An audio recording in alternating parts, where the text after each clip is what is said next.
Sir, വിഴിഞ്ഞം കേന്ദ്രീകരിച്ച് വലിയൊരു വ്യവസായ മേഖല ചലനാത്മകമാവുകയാണ്. ലോകത്തിൻ്റെ എണ്ണപ്പെട്ട തുറമുഖങ്ങളോട് കിടപിടിക്കുന്ന നിലയിൽ വിഴിഞ്ഞത്തെ മാറ്റിയെടുക്കാൻ വലിയ നിക്ഷേപം അവിടെ നടത്തേണ്ടതുണ്ട്.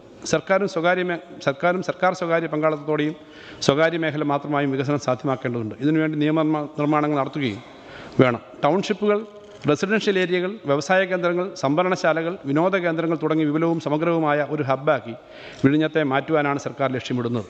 ഇതിനായി ആയിരക്കണക്കിന് കോടിയുടെ വികസന പ്രവർത്തനങ്ങൾ നടത്തേണ്ടതുണ്ട്. വിഴിഞ്ഞം പദ്ധതിയുമായി ബന്ധപ്പെട്ട് 10,000 ഏക്കർ ഭൂമി 50 കിലോമീറ്റർ പരിധിക്കുള്ളിൽ വിവിധ മാർഗ്ഗങ്ങളിൽ ലഭ്യമാക്കേണ്ടി വരുമെന്നാണ് കണക്കാക്കുന്നത്. സർ, വിഴിഞ്ഞം പദ്ധതിയുടെ പ്രയോജനം മത്സ്യത്തൊഴിലാളികൾ ഉൾപ്പെടെയുള്ള പ്രാദേശിക ജനവിഭാഗങ്ങൾക്ക് കൂടി അർഹതപ്പെട്ടതാണ്. വിഴിഞ്ഞം മേഖലയിൽ അതിദരിദ്രരെന്ന് കണ്ടെത്തിയ കുടുംബങ്ങളെ പ്രത്യേക പരിഗണന നൽകി ദാരിദ്ര്യമുക്തരാക്കാനുള്ള നടപടികൾ സ്വീകരിക്കും. പ്രദേശവാസികളുടെ പട്ടയ പ്രശ്നങ്ങൾ പരിഹരിക്കും. മത്സ്യത്തൊഴിലാളികളുടെ വരുമാന പരാധീനതകൾ 5 വർഷം കൊണ്ട് നിർമ്മാർജ്ജനം ചെയ്യുന്ന തരത്തിൽ ഒരു പ്രവർത്തന പദ്ധതി നടപ്പിലാക്കും. മത്സ്യമേഖലയിൽ ഉയർന്നു വരുന്ന ആധുനിക തൊഴിൽ സാധ്യതകൾ പ്രയോജനപ്പെടുത്തുന്ന വിധത്തിൽ പ്രാദേശിക ജനവിഭാഗങ്ങൾക്ക് നൈപുണ്യ പരിശീലനം നൽകും. ഇതിനായി കോർപ്പറേറ്റ് സാമൂഹിക ഉത്തരവാദിത്വ ഫണ്ട് ഉപയോഗിക്കുകയും സർക്കാർ സഹായം ലഭ്യമാക്കുകയും ചെയ്യും. സർ, വിഴിഞ്ഞം തുറമുഖം കേരളത്തിൻ്റെ കയറ്റുമതി സാധ്യത ഗണ്യമായി ഉയർത്തും. കേരളത്തിൻ്റെ കാർഷിക മേഖലയിലെ പ്രശ്നങ്ങൾ തരണം ചെയ്യാൻ ഈ അവസരം പ്രയോജനപ്പെടുത്തും. കാർഷിക മേഖലയിൽ ലോകബാങ്ക് പിന്തുണയോടെ നടപ്പാക്കുന്ന കേര പദ്ധതി കാർഷികോൽപ്പന്നങ്ങളുടെ സപ്ലൈ ചെയിനുകൾ ആസൂത്രണം ചെയ്യും. സർ, 2365 കോടി രൂപയുടെ പദ്ധതിയാണ് കേര. അതിനാവശ്യമായ ഭൗതിക സൗകര്യങ്ങൾ നിർമ്മിക്കും. സപ്ലൈ ചെയിൻ പങ്കാളികളുടെ കോൺഫറൻസുകൾ നടത്തും. ജനുവരി 1 ബഹുമാനപ്പെട്ട പ്രധാനമന്ത്രി കൊച്ചിയിൽ ഉദ്ഘാടനം ചെയ്ത 4000 കോടി അടങ്കലുള്ള 3 പദ്ധതികളെക്കുറിച്ച് കൂടി ഇവിടെ സൂചിപ്പിക്കേണ്ടതുണ്ട്. കൊച്ചിൻ ഷിപ്പ്യാർഡിലെ പുതിയ ഡ്രൈഡോക്ക്, അന്തർദേശീയ ഷിപ്പ് റിപ്പയർ ഫെസിലിറ്റി, പുതുവൈപ്പിനിലെ LPG ഇറക്കുമതി ടെർമിനൽ എന്നിവയാണവ. വിഴിഞ്ഞത്തിൻ്റെ കാര്യത്തിലെന്നതുപോലെ കൊച്ചിയിലെ പുതിയ പദ്ധതികൾക്ക് മുൻപിൻ ബന്ധങ്ങളുടെ സാധ്യതയുണ്ട്. ഈ അവസരങ്ങൾ ഉപയോഗപ്പെടുത്താനുള്ള ശ്രമവും നടത്തും. ഇവിടെ സൂചിപ്പിച്ച വിവിധ ഇന പ്രവൃത്തികൾക്കായി അടുത്ത 3 വർഷം കൊണ്ട് സംസ്ഥാന സർക്കാർ മാത്രമായി 3000 കോടി രൂപ ചെലവഴിക്കും. 2024-25 ധനകാര്യ വർഷത്തേക്ക് 500 കോടി രൂപ മാറ്റിവെക്കുന്നു. ഇത് മേജർ ഇൻഫ്രാസ്ട്രക്ചർ ഡെവലപ്മെൻറ്റ് പ്രോജക്റ്റുകൾക്ക് നീക്കിവെച്ചിട്ടുള്ള തുകയ്ക്ക് പുറമെയാണ്. സർ, ഇതിനു പുറമെ കേന്ദ്രം പ്രഖ്യാപിച്ച മൂലധന നിക്ഷേപത്തിനുള്ള പ്രത്യേക വായ്പാ പദ്ധതിയിൽ നമുക്ക് ലഭിക്കേണ്ട 5000 കോടി രൂപ കൂടി ലഭ്യമാക്കാൻ കഴിയുമെന്ന് പ്രതീക്ഷിക്കുന്നു. ഇത് കേരളത്തിൻ്റെ പശ്ചാത്തല സൗകര്യ വികസനത്തിന് അനിവാര്യമായ തുകയാണ്. സർ, അന്തർദേശീയ തുറമുഖം പ്രവർത്തന സജ്ജമാകുന്നതിന് സമാന്തരമായി ദേശീയപാത 66 നിർമ്മാണവും പൂർത്തിയാവുകയാണ്. 8 മണിക്കൂർ കൊണ്ട് കേരളത്തിൻ്റെ വടക്കേയറ്റം മുതൽ തെക്കേയറ്റം വരെ യാത്ര ചെയ്തെത്താവുന്ന നിലയിൽ കാര്യങ്ങൾ പുരോഗമിച്ചിരിക്കുന്നു. 10 വർഷം മുമ്പ് നമുക്ക് സ്വപ്നം കാണാൻ പോലും കഴിയാതിരുന്ന കാര്യങ്ങളാണ് പിണറായി സർക്കാർ അധികാരത്തിലെത്തിയതിനു ശേഷം സംഭവിച്ചുകൊണ്ടിരിക്കുന്നത്. ദേശീയപാത 66 മറ്റ് ദേശീയപാതകളുടെയും തീരദേശ പാതകളുടെയും മലയോര പാതയുടെയും പണി അതിവേഗം പുരോഗമിക്കുകയാണ്. ഈ ഘട്ടത്തിൽ ഈ പദ്ധതികളുടെ കാര്യത്തിൽ സംസ്ഥാന സർക്കാർ നേരിടേണ്ടി വന്ന വലിയ എതിർപ്പുകളെക്കുറിച്ച് ഓർക്കുന്നത് നന്നാവും. മുഖ്യമന്ത്രിക്ക് നേരെയുണ്ടായ വിമർശനത്തിനും അസഭ്യ വർഷത്തിനും വല്ല കയ്യും കണക്കും ഉണ്ടായിരുന്നു. തിരുവനന്തപുരം മുതൽ അങ്കമാലി വരെ ഇതിനോടൊപ്പം തന്നെ തിരുവനന്തപുരം മുതൽ അങ്കമാലി വരെ MC റോഡിന് സമാന്തരമായ ഒരു ഗ്രീൻഫീൽഡ് പാത കൂടി ദേശീയപാത അതോറിറ്റിയുടെ പരിഗണനയുടെ അടിസ്ഥാനത്തിൽ നടക്കുകയാണ്. സർ, കൊച്ചി മെട്രോയുടെയും വാട്ടർ മെട്രോയുടെയും കാര്യത്തിൽ നമ്മൾ മുൻകൂട്ടി ആസൂത്രണം ചെയ്ത രീതിയിൽ കാര്യങ്ങൾ പുരോഗമിക്കുകയാണ്. തിരുവനന്തപുരം കോഴിക്കോട് മെട്രോ പ്രൊജക്റ്റുകളുമായി മുന്നോട്ട് പോകാനാണ് സർക്കാർ തീരുമാനം. തിരുവനന്തപുരം മെട്രോയുടെ കാര്യത്തിൽ ആവശ്യമായ കേന്ദ്ര അനുമതികൾ വൈകാതെ ലഭിക്കും എന്നാണ് പ്രതീക്ഷിക്കുന്നത്. മേജർ ഇൻഫ്രാസ്ട്രക്ചർ പ്രൊജക്റ്റുകൾക്ക് പ്രത്യേകമായി നീക്കിവെച്ചിട്ടുള്ള തുകയിൽ നിന്നും മേൽപ്പറഞ്ഞ പദ്ധതികളുടെ ചെലവിലേക്ക് പണം അനുവദിക്കും. സർ, പശ്ചാത്തല സൗകര്യങ്ങളുടെ വികസനത്തിൽ വന്നുപോയ വലിയ വീഴ്ച പരിഹരിക്കുന്നതിനായി വൈദ്യുതി ഉൽപ്പാദനം, വിതരണം, വിവരസാങ്കേതിക അടിത്തറ, ഗ്യാസ് പൈപ്പ് ലൈൻ തുടങ്ങിയ കാര്യങ്ങളിൽ സ്വീകരിച്ച നടപടികളും അതിൻ്റെ വിജയവും എല്ലാവർക്കും അറിയാവുന്നതാണ്. അവയുടെ തുടർ നടപടികളിലേക്ക് പിന്നീട് വരാം. പശ്ചാത്തല മേഖലയിൽ അനിവാര്യമായ പുരോഗതി സംഭവിക്കാത്ത ഒരു മേഖലയുടെ കാര്യം ഇവിടെ എടുത്തു പറയേണ്ടതുണ്ട്. സർ, റെയിൽവേ വികസനത്തിൻ്റെ കാര്യമാണത്. വന്ദേ ഭാരത് എക്സ്പ്രസ്സുകൾ വന്നതോടുകൂടി സംസ്ഥാന സർക്കാർ സ്വീകരിച്ച നിലപാടിലെ ശരി ജനങ്ങൾക്ക് മാത്രമല്ല മുഖ്യധാരാ മാധ്യമങ്ങൾക്കും ബോധ്യപ്പെട്ടിട്ടുണ്ട്. ഇത്തവണത്തെ കേന്ദ്ര ബജറ്റിലും കേരളത്തിൻ്റെ റെയിൽ വികസനം അവഗണിക്കപ്പെട്ടു എന്നുള്ളതാണ് വസ്തുത. ട്രെയിൻ യാത്രക്കാർ വലിയ ദുരിതത്തിലാണ്. റെയിൽവേ വഴിയുള്ള ചരക്ക് നീക്കവും വലിയ പ്രതിസന്ധിയിലാണ്. കേരളത്തിൻ്റെ വളർച്ചയ്ക്കൊപ്പം റെയിൽവേക്ക് ഓടിയെത്താനാകുന്നില്ല. നിലവിലുള്ള റെയിൽ പാളങ്ങളുടെ നവീകരണവും വളവ് നിറക്കലും ഡബിൾ ലൈനിങ്ങും പൂർത്തിയാകുന്നതോടൊപ്പം പുതിയ ഹൈസ്പീഡ് പാത കൂടി കൊണ്ടുവരേണ്ടത് മുന്നോട്ടുള്ള പോക്കിന് അനിവാര്യമാണ്. സർ, അതിവേഗ റെയിൽ യാത്രക്കാർക്കായി നിർദ്ദേശിച്ച കെ-റെയിൽ പദ്ധതി നടപ്പിലാക്കുന്നതിനുള്ള ശ്രമം സർക്കാർ തുടരുന്നതാണ്. ഇത് സംബന്ധിച്ച് കേന്ദ്ര സർക്കാരുമായുള്ള കൂടിയാലോചനകൾ തുടരുകയാണ്. സർ, ഇനി ഞാൻ തുടക്കത്തിൽ നടത്തിയ കേരളം സൂര്യോദയമാകുന്നു എന്ന പ്രസ്താവനയിലേക്ക് മടങ്ങി വരാം. പശ്ചാത്തല മേഖലയിലും വിജ്ഞാന മേഖലയിലും വന്നുപോയ പോരായ്മ പരിഹരിക്കാൻ സർക്കാർ സ്വീകരിച്ച ധീരവും ലക്ഷ്യവേദിയുമായ നടപടികൾ സംസ്ഥാനത്തിൻ്റെ സമ്പദ്ഘടനയിൽ ഘടനാപരമായ ഒരു പരിവർത്തനത്തിന് കാരണമായിരിക്കുന്നു. 1970 ശേഷം കേരളത്തിലുണ്ടായ സാമ്പത്തിക വളർച്ച പ്രധാനമായും സേവന മേഖല കേന്ദ്രീകരിച്ചുള്ളതായിരുന്നു. കഴിഞ്ഞ 10 വർഷം കൊണ്ട് കാര്യങ്ങൾ മാറിയിരിക്കുന്നു. മാനുഫാക്ചറിംഗ് മേഖല സമ്പദ്ഘടനയെക്കാളും വേഗത്തിലാണ് വളരുന്നത്. മൊത്തം മൂല്യവർദ്ധനവിൽ മാനുഫാക്ചറിംഗ് വളർച്ചാ നിരക്ക് ഇപ്പോൾ 15% എത്തിയിരിക്കുന്നു. സൂര്യോദയ മേഖലകളാണ് ഈ മാറ്റത്തിൻ്റെ മുൻനിരയിൽ. ഇലക്ട്രോണിക് ഉൽപ്പന്നങ്ങൾ, സസ്യാധിഷ്ഠിത ഔഷധങ്ങൾ, സംസ്കരിച്ച പെട്രോളിയം ഉൽപ്പന്നങ്ങൾ, മെഡിക്കൽ ഉപകരണങ്ങൾ, രാസവ്യവസായം തുടങ്ങിയവയാണ് മാറ്റത്തിന് കാരണമാകുന്നത്. സർ, കേരളം ഉപഭോക്തൃ സംസ്ഥാനം എന്ന നിലയിലാണ് അറിയപ്പെടുന്നത്. തൊഴിലിനും വരുമാനത്തിനും നാം പുറം നാടുകളെ ആശ്രയിക്കുന്നു. ആവശ്യമായ ഉപഭോക്തൃ സാധനങ്ങളുടെ സിംഹഭാഗവും പുറത്തുനിന്ന് കൊണ്ടുവരുന്നു. ഈ അവസ്ഥ മാറുന്നു എന്നത് ശുഭോദർക്കമാണ്. സൂര്യോദയ മേഖലകളിലേക്ക് സംരംഭകരെത്തുന്നു, നിക്ഷേപം വളരുന്നു, ഉൽപ്പാദനം വർദ്ധിക്കുന്നു, തൊഴിലവസരങ്ങൾ കൂടുന്നു. അതാണ് ഉൽപ്പാദനവും തൊഴിലും സംബന്ധിക്കുന്ന കണക്കുകൾ തെളിയിക്കുന്നത്. ഈ ബജറ്റിനൊപ്പം സഭയുടെ മേശപ്പുറത്ത് വെച്ചിട്ടുള്ള സാമ്പത്തിക അവലോകന റിപ്പോർട്ടിൽ ഈ മാറ്റത്തിൻ്റെ വിശദമായ ചിത്രം നൽകിയിട്ടുണ്ട്.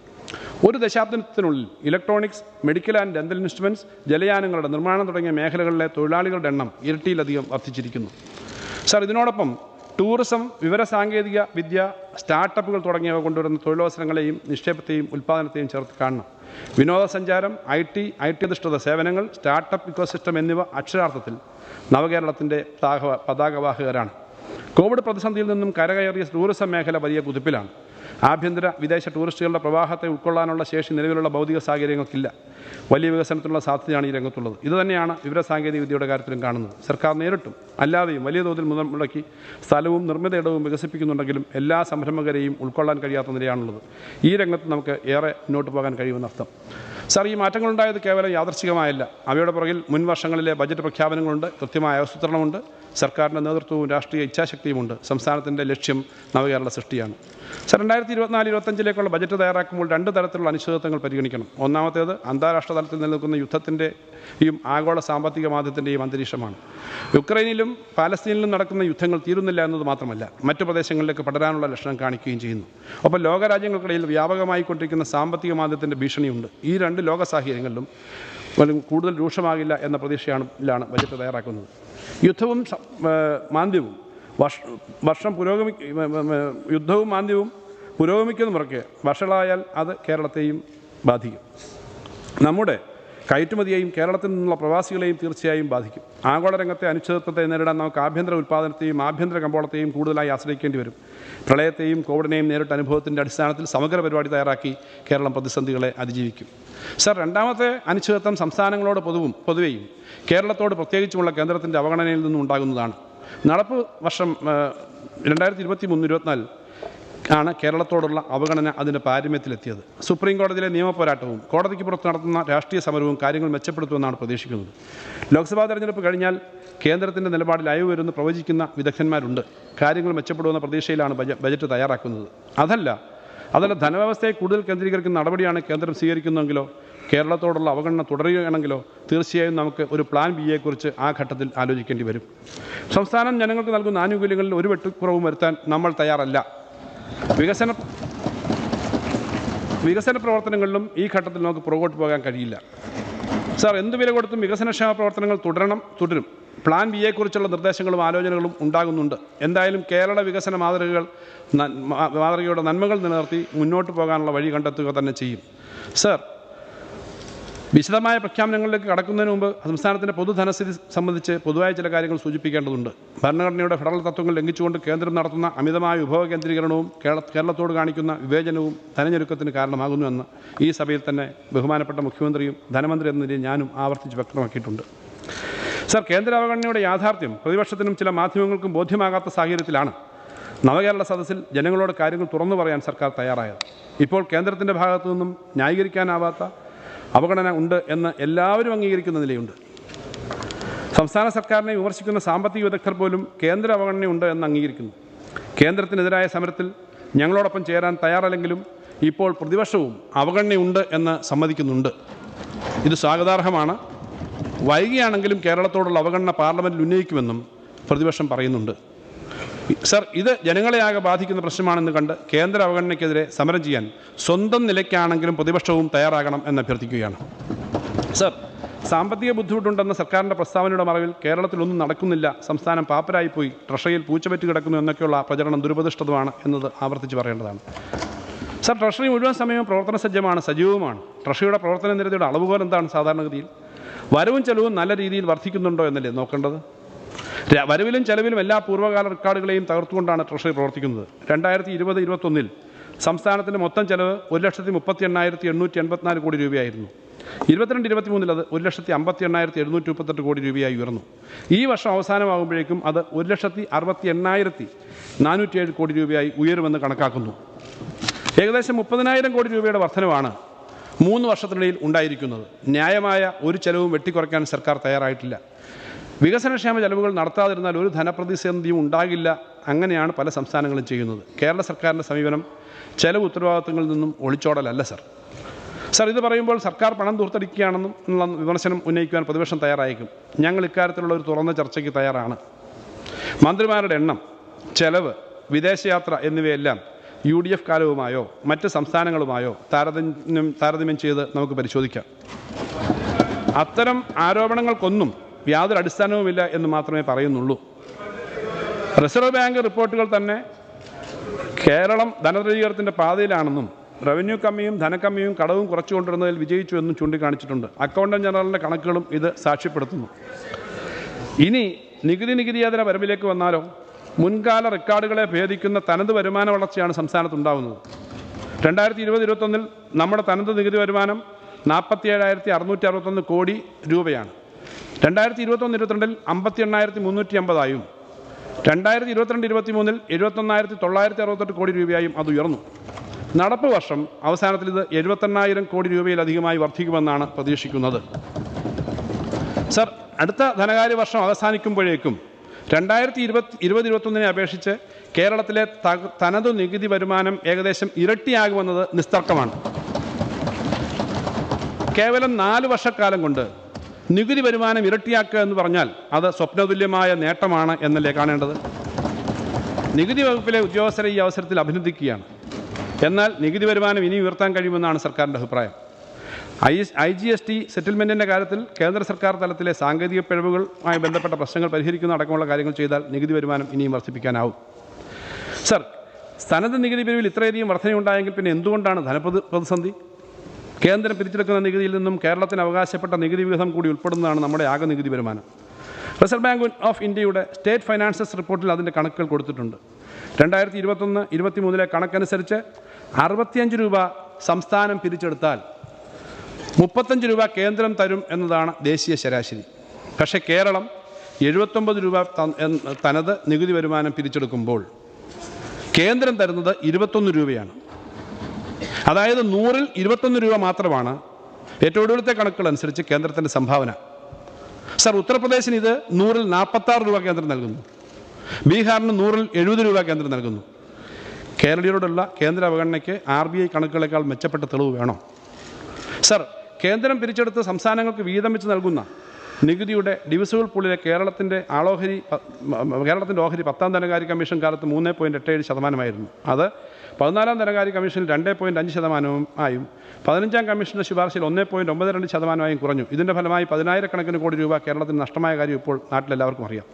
ഇത് ഞങ്ങൾ ജനങ്ങളോട് പറഞ്ഞു. കേരളം വികസന നേട്ടങ്ങളുടെ പേരിലാണ് ശിക്ഷിക്കപ്പെടുന്നതെന്നും സർവർക്കും അറിയാം. ഉയർന്ന പ്രതിശീർഷ വരുമാനത്തിൻ്റെ പേരിലും ജനസംഖ്യാ വളർച്ച നിയന്ത്രിച്ചതിൻ്റെ പേരിലും കേരള ജനത ശിക്ഷിക്കപ്പെടുകയാണ്. എന്നാൽ സാമ്പത്തിക വളർച്ചയുടെ ഫലമായി ഉണ്ടായ ഗൗരവതരമായ 2ാം തലമുറ വികസന പ്രശ്നങ്ങളെ കേന്ദ്രം കണ്ടില്ലെന്ന് അടിക്കുകയാണ്. ജീവിതശൈലി രോഗങ്ങൾ കൂടുന്നതും പ്രായമായവരുടെ അനുപാതം കൂടുന്നതുമൊന്നും കണക്കിലെടുക്കുന്നില്ല. സർ, സംസ്ഥാനത്തോടുള്ള അവഗണന ഡൽഹിയിലെ സമരത്തിലും സുപ്രീം കോടതിയിലും എത്തിയിരിക്കുന്ന നിലയ്ക്ക് അതിനെക്കുറിച്ച് ബജറ്റ് പ്രസംഗത്തിൽ പരാമർശിക്കാതെ പോകാൻ കഴിയില്ല. നികുതിയിൽ മാത്രമല്ല കേരളത്തിന് നീതി നിഷേധിക്കപ്പെടുന്നത്. കേന്ദ്രത്തിൻ്റെ തന്നെ മാനദണ്ഡങ്ങൾ അനുസരിച്ച് നടപ്പ് വർഷം കേരളത്തിന് അനുവദിക്കേണ്ട വായ്പ എടുക്കാത്ത പബ്ലിക് അക്കൗണ്ടിൻ്റെയും മറ്റും പേരിൽ ധനകാര്യ വർഷത്തിൻ്റെ മധ്യേ വെട്ടിക്കുറയ്ക്കുകയാണ് ചെയ്തത്. സർ, സംസ്ഥാനത്തിന് ലഭിക്കേണ്ട കേന്ദ്ര വിഹിതത്തിൽ 57,400 കോടി രൂപയുടെ വെട്ടിക്കുറവ് വരുത്തിയത് സംബന്ധിച്ച് മുൻപേ പറഞ്ഞിട്ടുള്ളതാണ്. GST നഷ്ടപരിഹാരം നിർത്തലാക്കിയതിനെ തുടർന്ന് 12,000 കോടി, റവന്യൂ ഡെഫിസിറ്റ് ഗ്രാൻഡിൽ കുറവ് വന്ന് 8,400 കോടി, കിഫ്ബിയുടെയും പെൻഷൻ കമ്പനിയുടെയും വായ്പകളെ പൊതുകടമായി കണക്കാക്കിയതിലൂടെ കടപരിധിയിൽ വെട്ടിക്കുറവ് വരുത്തി 7,000 കോടി, പബ്ലിക് അക്കൗണ്ടിലുള്ള പണം പൊതുകടത്തിൽ ഉൾപ്പെടുത്തിയതിലുള്ള കുറവ് വന്ന 12,000 കോടി, 10ാം ധനകാര്യ കമ്മീഷനിൽ നിന്ന് 15ാം ധനകാര്യ കമ്മീഷനിലേക്ക് എത്തിയപ്പോൾ സംസ്ഥാനത്തിന് ഡിവിസിബിൾ പൂളിൽ നിന്നും ലഭിച്ചുകൊണ്ടിരുന്ന ശതമാനം 1.925 ആക്കി വെട്ടിക്കുറച്ചതിൻ്റെ ഭാഗമായി കുറവ് വന്ന 18,000 കോടി രൂപ. ഈ വെട്ടിക്കുറവ് വീണ്ടും വർദ്ധിച്ചു വരികയാണ്. ഇത്തരം പ്രശ്നങ്ങൾ കർണാടക ഉൾപ്പെടെയുള്ള സംസ്ഥാനങ്ങളും ചൂണ്ടിക്കാട്ടുകയുണ്ടായല്ലോ. സർ, ക്ഷേമരാഷ്ട്ര സങ്കല്പത്തിൽ അധിഷ്ഠിതമായ കേരള വികസന മാതൃകയെ തകർക്കാനുള്ള ഗൂഢാലോചന ആണ് നടക്കുന്നത്. കേരളം കൃഷിക്കാർക്കും തൊഴിലാളികൾക്കും മറ്റ് സാധാരണ ജനങ്ങൾക്കും നൽകുന്ന നാനാവിധ ആനുകൂല്യങ്ങളും വിവിധങ്ങളായ ക്ഷേമപ്രവർത്തനങ്ങളും മുടക്കണം. ക്ഷേമപ്രവർത്തനങ്ങൾ പെൻഷൻ വാങ്ങുന്നവരെയും റേഷൻ കടകളെയും സർക്കാർ ആശുപത്രികളെയും സപ്ലൈകോ ഔട്ട്ലെറ്റുകളെയും ആശ്രയിക്കുന്നവരെയും സംസ്ഥാന സർക്കാരിനെതിരെ തിരിച്ചുവിടണം എന്ന് വെച്ചാൽ ഞങ്ങൾക്ക് തന്നെ എതിരായി തിരിച്ചുവിടുക എന്ന കുടിലബുദ്ധിയാണ് പ്രവർത്തിക്കുന്നത്. ഈ ആനുകൂല്യങ്ങൾക്ക് അർഹരാകുന്നത് പൊതുവിൽ തൊഴിലാളികളും ദരിദ്ര കൃഷിക്കാരും മറ്റ് അവശ്യ ജനവിഭാഗങ്ങളുമാണ്. അവരിലേറെയും ഇടതുപക്ഷത്തെ സ്നേഹിക്കുന്നവരും നിലനിർത്തുന്നവരുമാണ്. അവരെ തന്നെ അവരുടെ സർക്കാരിനെതിരെ തിരിച്ചുവിടാനാണ് ശ്രമിക്കുന്നത്. സർ, ഇവിടെ ഒരു കാര്യം വ്യക്തമാക്കാൻ ആഗ്രഹിക്കുകയാണ്. ഈ ആനുകൂല്യങ്ങൾ വെട്ടിക്കുറയ്ക്കാനല്ല, കാലോചിതമായി ഉയർത്താനാണ് ഞങ്ങൾ നിലകൊള്ളുന്നത്. അതാണ് ഞങ്ങളുടെ രാഷ്ട്രീയ അന്തസത്ത. അതിനുവേണ്ടിയാണ് ഇടതുപക്ഷ ജനാധിപത്യ മുന്നണി പ്രവർത്തിക്കുന്നതും അധികാരത്തിലെത്തിയതും. ഈ ആനുകൂല്യങ്ങൾ നിലനിർത്താനും വർദ്ധിപ്പിക്കാനും സംസ്ഥാന സർക്കാരിൻ്റെ ഭരണഘടനാപരമായ അധികാരങ്ങളെയും അവകാശങ്ങളെയും സംരക്ഷിക്കേണ്ടതുണ്ട്. അതിനുവേണ്ടിയിട്ടാണ് ഡൽഹിയിൽ സമരം സംഘടിപ്പിക്കുന്നതും സുപ്രീം കോടതിയിൽ നിയമപോരാട്ടം നടത്തുന്നതും. ഇവ രണ്ടിലും മുഴുവൻ കേരളീയരുടെയും പിന്തുണ അഭ്യർത്ഥിക്കുകയാണ്. സർ, സംസ്ഥാന സർക്കാരിനെതിരെ ക്ഷേമ പെൻഷൻ വാങ്ങുന്നവരെയും ലൈഫ് ഗുണഭോക്താക്കളെയും നെൽകൃഷിക്കാരെയും PSC റാങ്ക് ഹോൾഡേഴ്സിനെയും KSRTC പെൻഷൻകാരെയും ഇളക്കിവിടാൻ ശ്രമിച്ചവർ കാട് കാണാതെ മരം മാത്രം കാണുന്നവരാണ്, ഇരിക്കുന്ന കൊമ്പ് മുറിക്കുന്നവരാണ്. ഈ ഓരോ ആനുകൂല്യവും കേരളത്തിൻ്റെ നിർമ്മിതികളാണ്, ഇടതുപക്ഷത്തിൻ്റെ സംഭാവനയാണ്. തത്തുല്യമായ ഒന്നും മറ്റ് സംസ്ഥാനങ്ങളിലില്ല. കേന്ദ്രത്തിനും അവകാശവാദം ഉന്നയിക്കാനില്ല. ക്ഷേമ പെൻഷൻകാരെ മുൻനിർത്തിയുള്ള മുതലെടുപ്പ് ഞങ്ങൾക്ക് ജനങ്ങളോട് കാര്യങ്ങൾ വിശദീകരിക്കാനുള്ള അവസരം നൽകുകയാണ് ചെയ്തത്. കേരള മാതൃകയുടെ നല്ല വശങ്ങൾ വേണ്ടത്ര മനസ്സിലാക്കിയിട്ടില്ലാത്തവർക്ക് കാര്യങ്ങൾ നന്നായി തിരിച്ചറിയാൻ ഈ സംവാദങ്ങൾ അവസരമൊരുക്കി. സർ, കേരളത്തെ പറഞ്ഞും എഴുതിയും തോൽപ്പിക്കരുതെന്ന് പറയാനൊരു കാരണമുണ്ട്.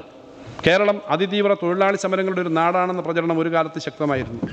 തൊഴിൽ സമരങ്ങളെയും അതുമൂലമുണ്ടാകുന്ന തൊഴിൽ ദിന നഷ്ടങ്ങളെയും കുറിച്ച് നടത്തിയിട്ടുള്ള പഠനങ്ങൾ ഈ ദുഷ്പ്രചരണം തെറ്റാണെന്ന് തെളിയിച്ചിട്ടുണ്ട്. ഇപ്പോൾ കേരളം ഏറ്റവും മെച്ചപ്പെട്ട തൊഴിലന്തരീക്ഷം നിലനിൽക്കുന്ന നാടാണെന്ന് കണക്കുകൾ തെളിയിക്കുന്നുണ്ട്. സംരംഭകർ പൊതുവെ അതിന് അനുഭവസാക്ഷ്യം പറയുന്നുണ്ട്. പക്ഷേ അന്നുണ്ടാക്കിയ പ്രതീതി ഇപ്പോഴും പുറത്തുനിന്നുള്ള സംരംഭകരെ നിരുത്സാഹപ്പെടുത്തുന്നുണ്ട്. അതുകൊണ്ടാണ് വിപരീത ആഖ്യാനങ്ങൾ വലിയ ദോഷം ചെയ്യുമെന്ന് പറയുന്നത്. പുറത്തുള്ളവരുടെ മാത്രമല്ല, നമ്മുടെ യുവതലമുറയുടെ ആത്മവിശ്വാസത്തെയും അത് തകർക്കും. സർ, കേരളപ്പിറവിയോടനുബന്ധിച്ച് വർഷം തോറും സംഘടിപ്പിക്കാൻ നിശ്ചയിച്ച കേരളീയം ഒരു മറുമരുന്നാണ്. കേരളീയം നാടിൻ്റെ നന്മകളെ ആഘോഷിക്കുകയാണ് ചെയ്യുന്നത്. കേരളത്തിൻ്റെ നേട്ടങ്ങൾ സത്യസന്ധമായി അവതരിപ്പിക്കുകയാണ് ലക്ഷ്യം. ഒപ്പം പോരായ്മകൾ പരിഹരിച്ച് മുന്നോട്ട് പോകാനുള്ള വഴികളെക്കുറിച്ചും കേരളീയം ചർച്ച ചെയ്യും. ന്യൂഡൽഹി പ്രകൃതി മൈതാനിയിലെ അന്താരാഷ്ട്ര വ്യാപാരമേളയുടെ മാതൃകയിൽ വ്യവസായ വാണിജ്യ പ്രദർശനങ്ങൾ കേരളീയത്തിൻ്റെ ഭാഗമായി സംഘടിപ്പിക്കും. 2024-25 കേരളീയം പരിപാടിക്കായി 10 കോടി രൂപ നീക്കിവെക്കുന്നു. ഒപ്പം കേരളത്തിൻ്റെ നേട്ടങ്ങളെയും നന്മകളെയും പറ്റി വസ്തുനിഷ്ഠമായ പഠനങ്ങളും ഫീച്ചറുകളും വീഡിയോകളും ചെയ്യുന്നവർക്ക് പ്രോത്സാഹന സമ്മാനം നൽകാൻ ഉദ്ദേശിക്കുന്നു. ഇതിനായി 10 ലക്ഷം രൂപ വകയിരുത്തുന്നു.